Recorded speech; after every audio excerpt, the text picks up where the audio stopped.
Alright lads, so today continuing on with the character showcases, we're showcasing the brand new Brave Battle unit. In this case, a new 1000-year Blood War true BANKAI RENJI. I'll say right from the get-go, as a unit, this character is great. There's not really much wrong with the character besides the fact that it's Renji. I kind of feel like Renji deserved more than just a Brave Battle unit. But before we do showcase the character and look at what he actually offers in the Brave Battle game mode, real quick, looking at a side-by-side comparison. For the most part, the design itself is fairly similar. The difference more so is the upgraded model quality. Coloring is a tad bit different too. I definitely do prefer the new one. If anything, one of the bigger differences that you do see here is the snake tail that wraps around his body. It's a tad bit different in the original unit compared to how the new one does it. Also, I don't know if it was just me, I just never realized that the arm is just floating behind him. Although I guess if there's one big difference, there's no longer General Grievous on the back of Renji's fur. With that said though, why is Renji an amazing Brave Battle unit? Well, for starters, what you're going to notice right away is that this character is the ORIHIME counter. Finally, right? She's been running unchecked for 9 months. Since ORIHIME has released, we've gotten 2 Brave Battle units,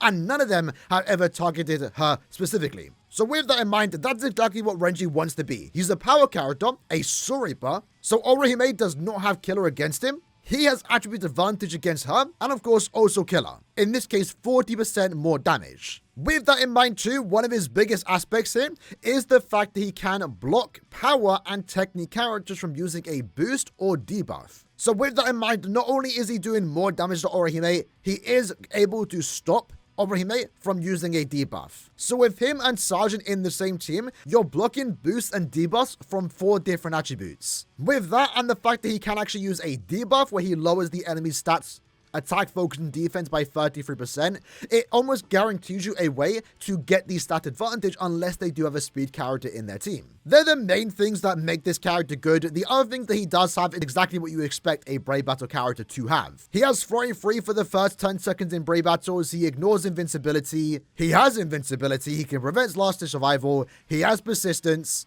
Under her stamina, he takes 50% less damage and also does 50% more damage. Outside of Brave Battle content, he was given Long Reach Marauder, has Flurry 2, with a good Soul Tray, and even has Human Killer Plus, so you can even use him in the melee human guild quests. For today's build though, the way we are going to be using Renji is by going full attack, and with that we're using a Golden Chappie, Normal Chappie, and also a 5-star plus Golden Pupples. Very important, it's 5-star plus. That way we don't lose any focus. Overall, with all that combined, we're getting over 2,800 attack, 1,000 extra stamina, and also 200 defense. For the links, I'm going with just full damage taken, my best possible links. And then when it comes to bonus abilities, we've given him dodge and also attack, just to get the most out of his damage, and the dodge potentially allows him to store ORIHIME a tad bit longer.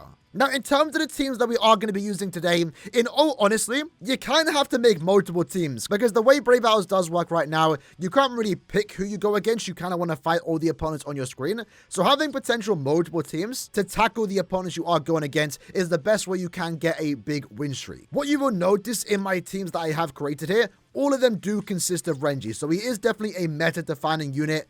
Everyone is using ORIHIME, so it's always going to be good to put him against someone like ORIHIME and sometimes even Power Chad, which people are still using. So throughout this video, you are going to be seeing me change up my team quite often. But to be fair, win or lose, the main thing we're looking at is how Renji does perform against ORIHIME and some of the other characters in this meta. So first up, let's go against team number 1, in this case, Key. They're using Chad, ORIHIME, and also Sergeant. So what I want to do in this particular case is go with this team. This team might be a bit difficult to use given the fact that we are using 2 power characters here, but the reason why we are going to be doing this is that Chad himself can actually still boost our team. They can't stop me from using a team boost with Chad because they aren't using Renji. So Chad is going to stall ORIHIME, give us the extra stats. Renji is going to kill Chad and also block them from using debuffs, and then ORIHIME pretty much guarantees the win against Sergeant. So there's pretty much no way we can lose this, because we're just going to get the stat advantage. We're going to eventually debuff them and then eventually boost our stats. So in this case, I believe we have debuffed them. And if Chad decides to use an SA2, we're pretty much going to be invincible, right? Now, obviously, my Chad and ORIHIME are max transcended. But even then, it didn't really matter, because we're just able to buff, debuff, and they can't do anything about it. They can't stop me from debuffing, and they can't stop me from buffing because they simply didn't have Renji. A team like this, a situation like this, will allow you to win against teams that have higher transcendence because you're able to get the stat advantage. And that's the benefit that Renji does provide in the team. Even if Renji ends up dying to whatever character we put them against, as long as he's stopping them from using debuffs and buffs, we pretty much guaranteed to win. So in this case, next team, they have a technique character, Orihime, they have Renji in the team, and then they also do have Meninya. So what I'm going to do here is use this team. Hopefully the team actually works here. And with this team, Sajin and also Renji are going to be stopping them from using their debuffs and also boost attacks. But then since we're using Ikaku, now Ikaku's going full defense, by the way, as much defense as physically possible, right? Because they have no way to stop me from boosting, because Ikaku is a speed character, we're eventually going to get the stat advantage. Despite them having more total stats here, we should pretty much win. And I guess this gives a good opportunity to see how Renji performs against a 4 out of 5 Orihime. Now the thing is, Orihime is a ranged character, and she still hits ridiculously hard, so I'm very curious to see how this is going to go. Because yeah, look at that. Like, Renji's almost dead, which is crazy, right? But we might be fine. I mean, we've already activated Persistence, so if anything, right, Renji and Sergeant are going to die, but they can't do anything. Ikaku's going to stay alive for the most part, and Orihime and Renji are basically one shot. We now pretty much have to stall out the 5 seconds here. Hopefully we can. There we go. That was actually a really close one, I will be honest. But that's why, and it's kind of an effect of Renji being valuable here. Having a good speed unit in your team or in a team to go against teams like that is important. We've pretty much won that thanks to Ikaku, but that was also because of Renji being able to stop them from using debuffs and also buffs, more so Orihime. That was a 4 out of 5 Orihime, and for the most part, it kind of looked even there. If that was a 1 out of 5 or any less transcendence, we pretty much would have activated the Persistence first, but he did his job. Even though he himself died, him just being in the team, similar to Sergeant, is impactful, and that's what made us win. Going into team number 3. This team looks to be quite simple. In this case, I guess I could just go back to this team. I'll put Chad against Kuriyashiki because he can actually damage him. We'll do Renji against Orihime, and then my Orihime will be going against Ishin, which isn't ideal in this situation because, you know, attribute disadvantage, but we should be able to, you know, boost our stats, lower their stats, and pretty much guarantee the win of this game right here. So Renji and Orihime are basically going to kill each other. I believe Renji is going to... Nope, Renji actually killed first. Not too bad. There we go. I mean, you know, Renji almost died there. But, you know, did you see the HP of our Chad and also Orihime? Like, they just couldn't die. Granted, they have more transcendence, right? And that's why having other good characters in your team is important. But Renji pretty much just guaranteed us the win because they couldn't do anything about debuffs and buffs. Battle number 4. They have Orihime, Renji, and also Sajin. So in this case, I myself don't need to bring a Sergeant, so we don't have to worry about that. So what I'm going to do here is use this team. Again, my Ikaku should stall out Renji. Renji would do it good against Orihime. A max transcendent Orihime in this case, so that might be a bit of a sticky one. Sergeant's also max transcendent. This is a powerful team. This is a powerful team, but the hope and the idea here is that we can actually debuff them. Or we actually can't debuff them, but we can give ourselves a boost. So they can't get any more stats. They're going to stay exactly as is. So let's see. Renji takes down Orihime. Activated the Persistence first. My Ikaku's about to die there. That's not looking good. Renji might be the problem here. Renji might be a problem. Uh-oh. Unfortunately, they beat us. Renji's that guy. I mean, if there's one character we're going to lose to, it's Renji. I guess in that case, I'm not even sure my Ikaku even used their boost, unfortunately. They did go with the attack strats. They had 20% more attack. But right now, for me, I will be honest, the only character I have a problem with is Renji. Even though Ikaku's a good stall unit, it seems like in that case, they just kind of overpowered us. Even though we lost them, it's not too bad because we did lose to a Renji. And that's kind of the whole point of this showcase, right? So next up, another team. Power, Mind, and also Hearts. So in this case, I guess I want to use this team. I think I'm going to go for this team. We, of course, want to use Renji on our team to stop them from debuffing us. And Meninya can debuff on her Soul Bombs. So the hope here is that we don't need to use Sergeant to counteract the buff. And hopefully, in this case, we can just, again, get the attack boost off. Or get the team boost off with Ikaku, right? In a way, this can be seen as a small Ikaku showcase. But that's kind of the thing that we are seeing in the meta right now, thanks to Renji. Alright, so, have we gotten a team buff? I believe we have. So Renji's holding himself against Sergeant, activated Persistence. Let's just hope they don't grab the Soul Bomb. They aren't. We're getting it. Not like that's doing anything. But you can see here, Ikaku is stalling. And that's kind of thanks to the fact that we have the team boost. There we go. Renji's Persistence has been activated. Meninya is almost out of the way. There we go. And that right there is thanks to Ikaku. But Ikaku is only usable right now alongside Tsukishima, Candice, for example, any team booster. I'm using Ikaku because he's the best defense character I can use. Ikaku's only usable thanks to Renji. So that ultimately is the reason why we did win. Ikaku was holding his own, but Renji was allowing him to be good. It's similar to what we did see again 2 months ago when Sergeant released, that Sergeant's character existing in the meta allowed Chad to be a really good character. Now, next team is a very similar team, so I guess we're just going to try the similar setup here and just hope for the best. Although, their Menina is their top character, so if they grab the Soul Bomb, they're going to debuff us. That might be a bit of a sticky one. I might want to maybe use this team in particular, just to guarantee that Menina gets taken out as fast as possible, but I feel somewhat more confident with Orihime. So let's try this and let's hope for the best. Let's hope for the best. Again, Renji against non-Orihimes is a bit awkward, but they're kind of both doing like similar damage. They have the attack strat. Now, attack strat's actually really good because it does give you 20% more attack, but it doesn't, you're less likely to use strong attacks, and we kind of want to get that boost off, which doesn't seem like we are doing. Let's just hope they don't grab the Soul Bomb. Jumping into our next game, this is a 1 out of 5 Renji against a max transcended Orihime. And we activate the persistence first, so that guarantees us the win. Sergeant and Menina are going to take each other out. Hopefully Sergeant can take her out first, because we don't want them grabbing the Soul Bomb. There we go. Basically, it becomes a 1v1 right now, and there's no situation where Renji can win, because we're just going to be able to boost, right? We have the extra stats here. Ever so slowly, we are going to take him out. I'm actually curious to know, does the debuff go off if Renji's dead? Is that just like a permanent buff that he can't use debuffs? I guess we're going to find out, but no, we're not. Renji goes down. And that's the general idea behind this team. It's just to boost our stats so high, they can't do any damage. This team right here cannot debuff or buff us because Renji is blocking Orihime and also Chad. Sergeant is blocking Yamamoto. So it's a pretty much easy, guaranteed win. And this was a first foe, so it's very easy extra points. And as you can see then, no one's really close to dying here. I know I'm saying it a lot, but this meta right now is all about debuffing and buffing, and that's why these characters are so important to have Sergeant and also Renji, because you can just block it and make the game become in your favor, right? So having both is really good, and a team like this, you can kind of just go with the attack strategy because you don't really need to use your strong attacks. I mean, sure, it's nice if Renji or Orihime does debuff if they can, but the main thing is that you're blocking them, and that's good enough. Kurosaki is up next. In this case, we're going to use this particular team setup. Orihime, at least from my experience, pretty much guarantees the win against Sajin. They are going with the attack strat. I should have done that too, to be fair, because no one can... I mean, yeah, I guess I kind of want Ikaku to boost. There he goes. The boost goes off, and now we're pretty much unkillable, right? Renji's doing well against a max transcended Orihime.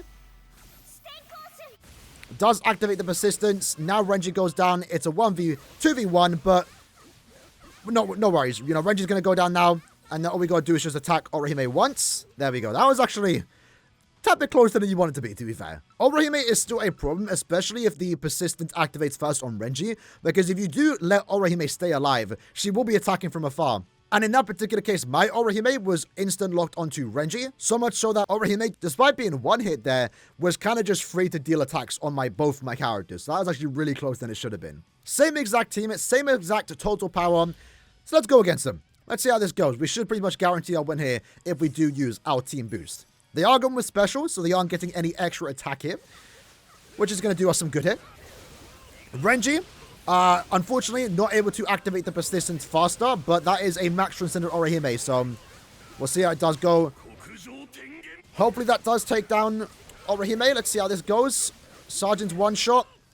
Very close here.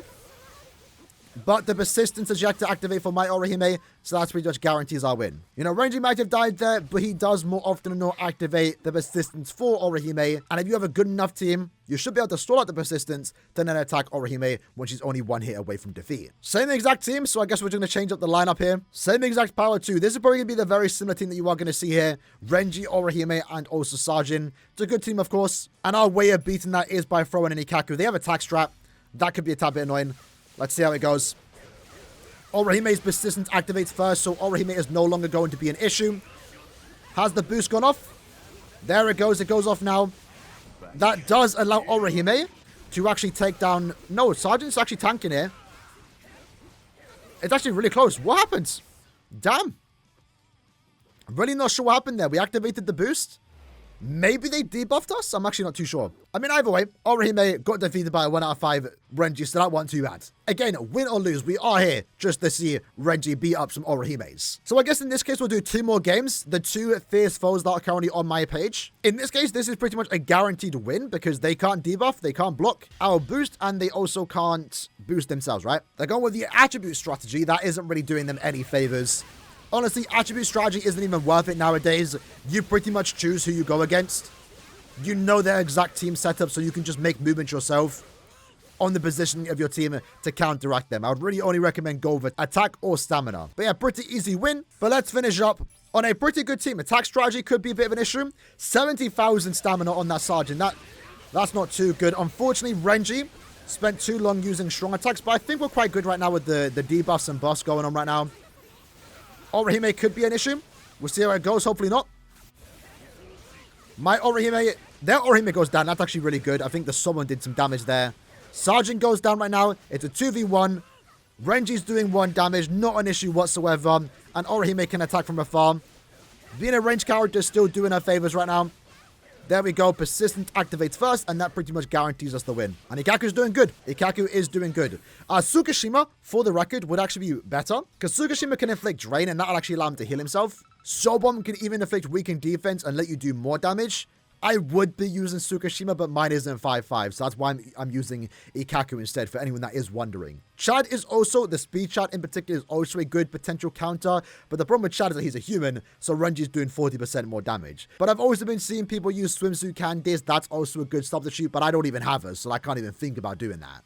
But there you have it. That was the video for today, going over Renji in Brave Battles. Again, these are the 4 teams that I have been using in Brave Battles. It really just depends on the team that I am going against. Since we are currently in an update right now where you are kind of forced to go against everyone in your page, you don't really want to refresh unless you do lose. Having team setups like this, if you possibly can, is the best way to tackle all the teams that you are going to be seeing. Of course, you are going to be seeing similar team setups, but there is currently no best team that you can use. You kind of need to be adapting to whatever teams people are using to give yourself the advantage, right? And the way you're going to do that is by using these 2 characters in particular, Renji and also Sajin, to counteract and block their buffs and debuffs. Orihime is almost never not going to be in your team. She's still an absolute dominant meta character. Renji, of course, finally does counter her and is an answer to all the Orihimes running around. But that doesn't mean you're not using Orihime. She's still an absolute threat. And right now, Renji is basically her best friend. Again, as always, it's always a conflicting feeling when a character you like gets a Brave Battle unit. At least for me, because I don't mind playing Brave Battles. I play it every day, so unironically, within this new banner, Byakuya, Renji, and also Rukia, I'm going to be using and seeing Renji the most, because he's going to be in my mainstay Brave Battle team for basically the next, 10 plus months, until he just gets shifted out of the meta, which isn't going to happen anytime soon. It sucks that such a cool character like Renji is a Brave Battle unit. I would have much preferred, of course, him being a really cool SP unit. And I'm probably coping at this point, really hoping he does get a cool moment in Core 3 or 4. Because all he has to do, by the way, to get a new unit is do 1 new attack. 1 moment in the anime, an original moment is enough for him to get a new character. We do see a brief moment of Renji potentially doing something new. So here's hoping, Period, save us. Give Renji 1 cool scene, and that's enough for Renji to get a new character, but that's copium, and that's also a while away. I still think, as popular and cool as Renji is, deserved a better character, but as a character, there's nothing wrong with him. He's an amazing Brave Battle unit, but the problem is, it's Renji being a Brave Battle unit. The artwork, again, is super cool. Love the game, the unique red background. Model-wise, the character looks great. Visually, I'm kind of indifferent on it. He's a Brave Battle unit, so strong attacks were kind of second thought. And I feel like his visuals would have looked a lot better had he been given Havoc. And had he been an SP character, I feel like he would have also looked a lot more cooler. The special does slap though, and you kind of get a glimpse of the masculine silhouette in the Sobom, which, by the way, is the first time we've seen a character's model, an enemy that you're attacking, in a Sobom, minus the fact that we have the 2 Bankai Shinjis, where the enemies he is attacking is the sole purpose of his powers, his Bankai, so they have to show it. Otherwise, the summon doesn't make sense. Even though he's faded out, this is technically the first ever summon in Brave Souls that actually has the enemy that we are attacking, which I think is kind of funny. Little trivia fun fact. But yeah, overall, great Brave Battle unit. Shouldn't have been Brave Battles though. But I guess on the bright side, I get to see Renji every day. I do have Renji Max Transcended though, so expect a Max Transcended showcase in the coming days. At least when I get into Captain League. Either way, hope you guys enjoyed the video. Let me know what you guys think about this character in the Brave Battle meta, and how are you countering this character? I'm curious to know. See you guys next time. Take care, and peace.